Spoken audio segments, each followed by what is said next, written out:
आप लोगों ने इस देश का नाम सोने की चिड़िया सुना, विश्व गुरु सुना। तो दुनिया में हमारा कोई सानी नहीं था। बड़े बड़े महापुरुषों को इस भारत भूमि ने पैदा किया। वास्तव में ये भारत भूमि शेरों की मां है। लेकिन आश्चर्य की बात यह है कि शेरों की मां का शिकार गीदड़ कर बैठे। गीदड़ों ने शेरों की मां को लहूलुहान कर दिया। महर्षि दयानंद सरस्वती सत्यार्थ प्रकाश के अंदर अपना चिंतन प्रस्तुत करते हैं। इतना महानतम देश, बड़े बड़े ज्ञानी, बड़े बड़े योद्धा इस देश में पैदा हुए, फिर क्या कारण रहे कि हम लोगों को हजारों की साल की गुलामी का दंश झेलना पड़ा। आज हम आजादी की बातें सुनते हैं, अपने वीरों को, अपने क्रांतिकारियों को प्रणाम करते हैं। ये देश कैसे आजाद हुआ ये विद्वानों से सुनते हैं, सुनना चाहिए, जरूरी है। लेकिन ये देश कैसे आजाद हुआ इससे भी महत्वपूर्ण ये जानना है कि देश गुलाम क्यों हुआ। अगर हम लोग अपने गुलामी के कारणों पर चिंतन करेंगे, यदि हमको अपने गुलामी के कारण पता होंगे, तो हम आने वाले समय में गुलामी से फिर बच सकते हैं। बंधु, महर्षि स्वामी दयानंद जी महाराज इस देश की गुलामी के दो कारण बताते हैं, और इस बात को मैं इसलिए आपके बीच में रख रहा हूं कि आज दोनों कारण फिर दोबारा से समाज में मुखरित होने लग गए हैं, बहुत तेजी से बढ़ रहे हैं। इसका मतलब हम दोबारा से गुलामी की तरफ जा रहे हैं। आप भले ही आजादी का अमृत महोत्सव मना लो, ठीक है, लेकिन ज्यादा दिन तक आपकी आजादी स्थिर रहने वाली नहीं है। क्यों नहीं रहने वाली है? ऋषि का चिंतन सुनो, और ऐतिहासिक चिंतन ऋषि दयानंद देते हैं। महर्षि दयानंद इस देश की बर्बादी का पहला कारण मानते हैं अंधविश्वास को, पाखंड को। आपको जानकारी होनी चाहिए, 712 इतिहास की बात कर रहा हूं आपके बीच में, 712 से पहले इस देश में एक भी मुसलमान नहीं था। 712 में पहले मुस्लिम आक्रांता का भारत में आना सफल हुआ। हालांकि इस्लाम के उदय के तत्काल बाद ही उन विधर्मी लोगों ने भारत पर आक्रमण शुरू कर दिए, लेकिन वो कभी सफल नहीं हो पाए थे। उनको सफलता मिली 712 में। क्या नाम था उस लुटेरे का? मोहम्मद बिन कासिम। कितनी साल की उम्र थी? 20 साल का नौजवान। केवल अपने साथ में 3000 ऊंट और 6000 सैनिक लेकर के आया। 20 साल की कोई बहुत बड़ी उम्र नहीं होती है। एक 20 साल का मुस्लिम दरिंदा इस भारत को लूटने के लिए जब चला, तो अपने साथ कोई बहुत बड़ा सैन्य बल लेकर के नहीं आया। सोचने वाली बात है कि शेरों की जननी भारत माता को वही गीदड़ बंधक बना गया। कारण क्या था? ऋषि दयानंद कहते हैं कि अंधविश्वास, पाखंड हमारे पतन का पहला कारण बना। उस समय सिंध के राजा थे महाराजा दाहर, बड़े पराक्रमी योद्धा थे, बड़े बलवान शासक थे। लेकिन राजा दाहर से कुछ ऐतिहासिक भूलें हुई, और वो राजा दाहर से नहीं, भूलें आज भी हमारे लोग कर रहे हैं, राजनीतिक लोग कर रहे हैं, और पहले भी किए हैं। भारत देश हमेशा से लोगों के लिए धर्मशाला बना रहा है। हमारी अति उदारता हमारे पतन का कारण बनी है, पहले भी और आज भी। दुनिया में जिनको कहीं ठिकाना नहीं मिलता वो भारत में आ जाता है।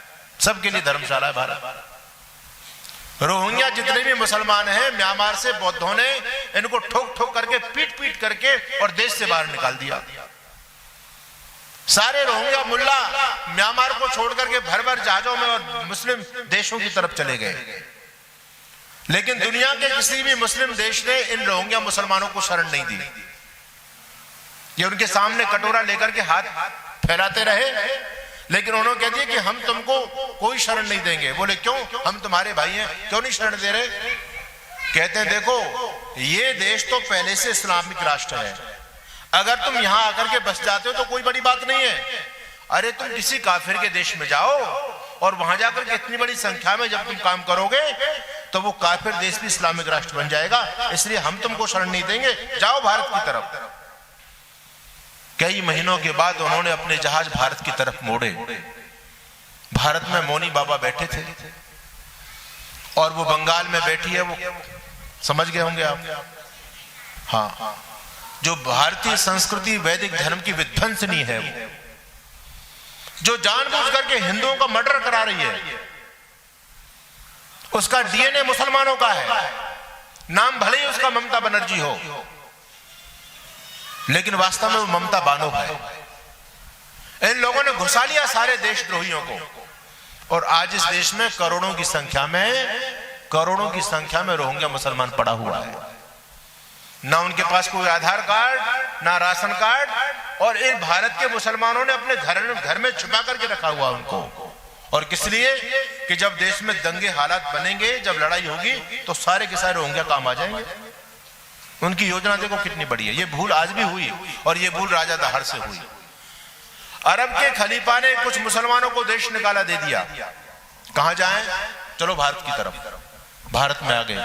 राजा दहर से विनती की, राजा दहर पिघल गए, और राजा दहर ने मुसलमानों को, जो हजारों की संख्या में आए थे अरब से, उनको जागीरें दी, जमीनें दी, उनके आवास बना करके दिए, और सेना में भर्ती कर लिया उनको, अपनी सेना में।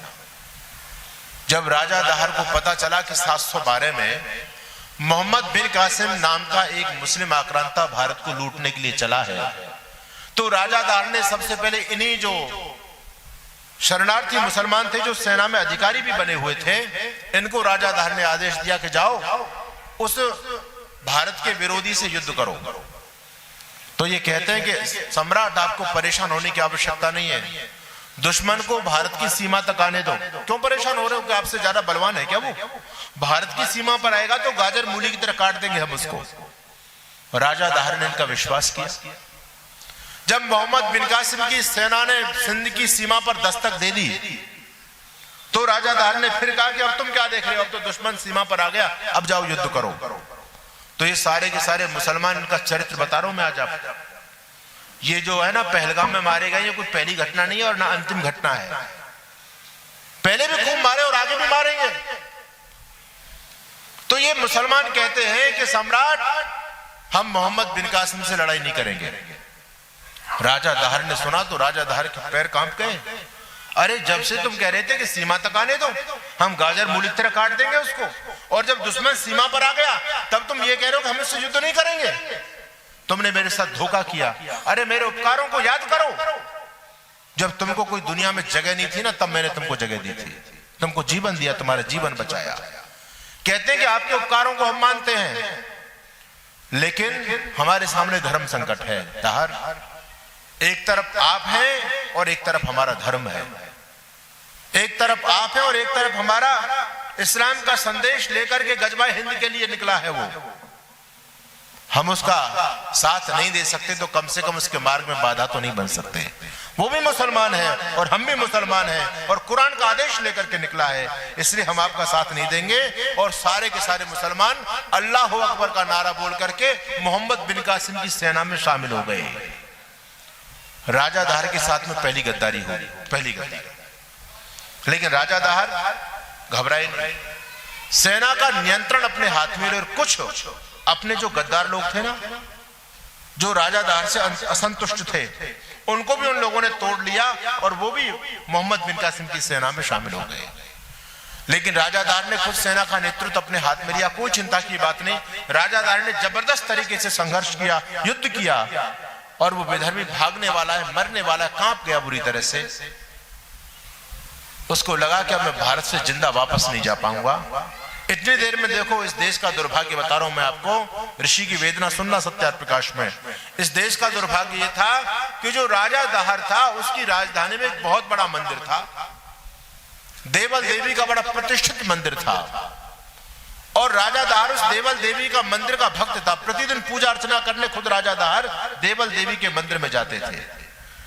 उस मंदिर का जो पुजारी था वो गद्दार, वो धूर्त, वो नालायक, वो नमक हराम, रात को मोहम्मद बिन कासिम से मिला और उसने कहा, कासिम तुम भारत जीतने के लिए आए थे, क्या लगता है जीत पाओगे? मोहम्मद बिन कासिम कहता है, जीतने की बात तो छोड़, मैं जिंदा यहां से वापस चला जाऊं ये बहुत बड़े आश्चर्य की बात है, मैं तो जिंदा भी वापस नहीं जा सकता। उसने कहा, घबरा मत, अगर तू जीतना चाहता है तो अभी भी तू जीत सकता है। उसने कहा, कैसे जीत सकता हूं, मेरी सेना हताहत हो गई सारी, राजा दहर के सामने मेरी सेना नहीं टिक पा रही, कैसे जीतूंगा? कहता है कि मैं तुझे जीत का मंत्र बता रहा हूं। बोले, क्या मंत्र है? सामने मंदिर दिखाई दे रहा है, बोले दिखाई दे रहा है, बहुत भव्य मंदिर, देवल देवी का मंदिर। बोले मंदिर पर झंडा दिखाई दे रहा है? हाँ, झंडा भी दिखाई दे रहा है। अगर तू इस झंडे को नीचे गिराने में सफल हो गया तो राजा दाहर को चुटकियों में परास्त कर देगा। मैं समझता हूं कि राजा दाहर की कमी क्या है। राजा दाहर अंधविश्वासी है। अगर ये झंडा गिर गया और मैं ये समाचार फैला दूंगा पूरे प्रदेश में कि हमारी देवल देवी नाराज होकर के चली गई, मंदिर का झंडा झुक गया, अपशुकन हो गया, अब हम नहीं जीत सकते। मोहम्मद बिन कासिम, यदि तू इस झंडे को गिराने में सफल हो गया तो तेरी जीत सुनिश्चित है। मोहम्मद बिन कासिम कहने लगा कि भैया पंडित, अरे वहां तो परिंदा भी पर नहीं मार सकता, मेरी सेना कहां से पहुंच जाएंगी वहां? इसने कहा इसका भी इलाज मेरे पास में, मैं कर दूंगा इस काम को, चिंता मत कर। अपना गद्दार कह रहा है, मैं कर दूंगा इस काम को। बोले फिर तू क्या अपने राजा को हरवा देगा? कहता है मैं कर दूंगा इस काम को, लेकिन मुझे जब तू राजा बन जाएगा भारत का तो मुझे मुहम्मा का इनाम देना पड़ेगा। इसका जाता ही क्या था। इसने कहा चिंता मत कर, जो मांगेगा वो दूंगा मैं तुझे। उसने कहा तो ठीक है, अब कल से देख युद्ध का पासा पलट जाएगा कल से। ये अपना गद्दार धूर्त व्यक्ति रात के अंधेरे में मंदिर पर लगे झंडे को नीचे झुका देता है, गिरा देता है। और झंडा झुकना अपशुकन का निशानी होती है। अभी देखा ना, एक पोप मर गया था भारत में भी, 3 दिन तक झंडा झुका दिया। इनका बाप मर गया और भारत की राष्ट्रपति गई वहां उसको श्रद्धांजलि देने। 170 देशों के प्रतिनिधि पहुंचे, 2.5 लाख लोगों की उपस्थिति रही। अमेरिका के राष्ट्रपति, पता नहीं कितने देशों के राष्ट्रपति, उसमें भारत के लोग भी थे। अरे भारत में कोई साधु संत मर जाए तो कभी इतना शोक किसी ने व्यक्त किया? लेकिन इनका बाप मरा, भारत का झंडा झुका 3 दिन तक। जिन्होंने भारत को रोन दिया, भारत की संस्कृति को, कन्वर्जेशन देश में धुआंधार चल रही है, वो ईसाई मिशनरी और उनके गुरु मरने पर इस देश में राष्ट्रीय शोक घोषित किया जा रहा है। किससे उम्मीद करोगे आप? ये हिंदुत्व के नारे केवल कोरे नारे हैं, लोगों को पागल बनाने के लिए। कैसे हिंदुत्व की रक्षा होगी तुम्हारी? सोचने वाली बात। बंधुओं, अपना गद्दार रात को झंडे को झुका देता है। सुबह जब राजा दाहर युद्ध भूमि के लिए प्रस्थान करते तो पहले देवल देवी के मंदिर में पूजा अर्चना के लिए निकले। राजा दाहर ने दूर से देखा कि झंडा झुका हुआ है। क्या बात हो गई भाई, ना कोई आंधी ना कोई तूफान, झंडा कैसे झुका? मंदिर में तो गए, पूजा अर्चना की, पुजारी की तरफ देखा, पुजारी का मुंह लटका हुआ है, वो धूर्त नाटक कर रहा था, दुष्ट कहीं का। राजा ने पूछा दाहर ने, पुजारी जी क्या बात है? अरे महाराज अनर्थ हो गया, अनर्थ हो गया। अरे क्या हो गया? अरे आपने ऊपर नहीं देखा झंडा झुक गया? राजा बोले झंडा तो झुक गया, मैंने देख लिया, लेकिन झंडा झुकने का मतलब क्या है? अरे तुमको झंडा झुकने का मतलब समझ में नहीं आ रहा क्या बीबी? झंडा झुकना बड़ा अनर्थकारी है महाराज, ये अपशुकन की निशानी है। इसका मतलब हमारी देवल देवी अपने आशीर्वाद की छत्र छाया आपके सिर से ऊपर उठा चुकी है। वो मंदिर को छोड़ करके चली गई है। अब हमारा जीतना संभव नहीं है। अब तो मलेक से जीतेगा और भारत गुलाम बनेगा सम्राट। अब हम नहीं जीत सकते बंधुओं। मन के हारे हार है और मन के जीते जीत। अपने गद्दार धूर्त पुजारी ने उससे मिलकर के राजा दाहर के मनोबल को गिराने का काम किया। सेना में भगदड़ मच गई। अरे देवल देवी भाग गई, देवल देवी रुष्ट हो गई, झंडा झुक गया, अब नहीं जीत सकते, अब नहीं जीत सकते। सैनिकों का मनोबल टूट गया, बहुत से सैनिक भाग गए युद्ध भूमि को छोड़ करके। लेकिन राजा दाहर कहां भाग करके जाएगा? भागे तो बदनामी हो। कुछ चंद सैनिकों को लेकर के राजा दाहर युद्ध भूमि में जाते हैं। उस मुसलमान के मंसूबे ऊपर उठ गए। बोले अब काफिर नहीं जीतने वाला, युद्ध चलता है। राजा दाहर का मनोबल गिर चुका है, सेना का मनोबल गिर चुका है, सैनिक कम है और उसका मनोबल बढ़ चुका। वो धुआंधार लड़ता है बंधुओं। और मैं अपनी तरफ से बात नहीं कर रहा, इतिहास में लिखी बात बता रहा हूं आपको। आखिर युद्ध का परिणाम बदला और राजा दाहर के सिर को उसने काट दिया। राजा दाहर का सिर काट करके और बहुत बड़े भाले के अंदर सिर को पो करके और घोड़े पे लेकर के जनता को दिखा दिया मोहम्मद बिन कासिम ने। जब मोहम्मद बिन कासिम के हाथ में राजा दाहर का सिर पब्लिक ने देखा तो सेना में भगदड़ मच गई कि अब राजा मर गया, अब नहीं जीत सकते, सिंध गुलाम हो गया। मोहम्मद बिन कासिम जीत गया सिंध को। और बंधुओं, सबसे पहले देवल देवी के मंदिर को लूटा उसने, भारत के तमाम मंदिरों को लूटा, जीत का जश्न मनाया। उस जीत के जश्न में न जाने कितनी अबलाओं की लाज लूटी, कितनी मां बहन बेटी के साथ में दुराचार बलात्कार किए गए। पूरी संपदा को लूटा उसने। गायों को मार करके काट करके उन राक्षसों ने गौमांस की पार्टी खाई। और फिर भारत को जब लूटा और लूट का माल लेकर के जब अपने देश में वापस जाने लगा, आपकी आंखें फटी रह जाएंगी। आज सोना 1 तोला 1 लाख को पार कर चुका है। कितना सोना लेके गया? 17,200 मन सोना लेके गया देश से। 17,200 मन। गणपत अग्रवाल देश के इतिहास में लिख रहे हैं इस बात को। भारत के मंदिरों को जब इसने लूटा तो मंदिरों से 6,000 सोने की मूर्तियां उसको प्राप्त हुई। 6,000। एक मूर्ति का जब उसने वजन किया तो एक मूर्ति का वजन था 3 मन, यानी 120 किलो। कितनी मूर्ति? 6,000 मूर्ति। 17,200 मन सोना अलग है। अरे इस देश को तभी तो सोने की चिड़िया कहते थे। कोई सोने की चिड़िया थोड़ी उड़ती थी। सोने की चिड़िया मतलब घर घर में सोने चांदी के भंडार भरे पड़े थे। 17,200 मन सोना अलग ले गया, 6,000 सोने की मूर्तियां अलग ले गया। मंदिर के गर्भगृह में 40 बड़े बड़े डेग उसको मिले, वो सारे तांबे के थे और उनमें हीरे जवाहरात भरे हुए थे। इतिहासकारों ने लिखा कि अपने साथ 3,000 ऊंट लेकर के आया था और पूरे सिंध प्रांत में जितने भी माल ढोने वाले पशु थे, खच्चर, गधा, घोड़ा, बैल, भैंसे, हाथी, सब पर लूट का माल लाद करके लेके गया। एक भी पशु नहीं छोड़ा उसने भारत के अंदर, सब पर माल लाद करके लेके गया। बंधुओं, भौतिक संपत्ति को तो लेकर के ही गया, लेकिन आपकी इज्जत को लेकर के गया। 12-12, 14-14, 16-16 साल की वो लड़कियां, उनको छांट करके ये लड़की सुंदर है, उनका पूरा टोला की टोला बना करके और भेड़ बकरियों की तरह हाँक करके आपकी इज्जत को लेकर के गया और गजनी के बाजारों में 2-2 पैसों में उन बेटियों को बेचा गया। ये शर्मनाक कहानी है इस देश की। लेकिन हमारा पतन क्यों हुआ?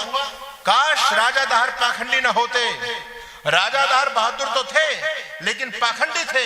राजाधार घबरा गए, अंधविश्वासी थे। अरे अंधविश्वास में डूब गए, अब क्या होगा? अब नहीं जीत पाऊंगा, मेरी देवल देवी चली गई, मेरी मां मुझे छोड़ करके चली गई, मैं कैसे जीतूंगा?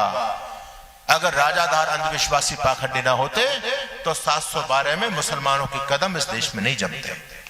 ऋषि दयानंद कहते हैं देश की अधोगति का पहला कारण अंधविश्वास, पाखंड, और पहली बार जब मुसलमानों की नींव रखी गई तो उसका मुख्य कारण पाखंडी था। अगर बंधुओं ये देश वैदिक विचारधारा को मानने वाला होता तो कभी भी इस देश में गोल टोपियां आपको नहीं मिलती आज।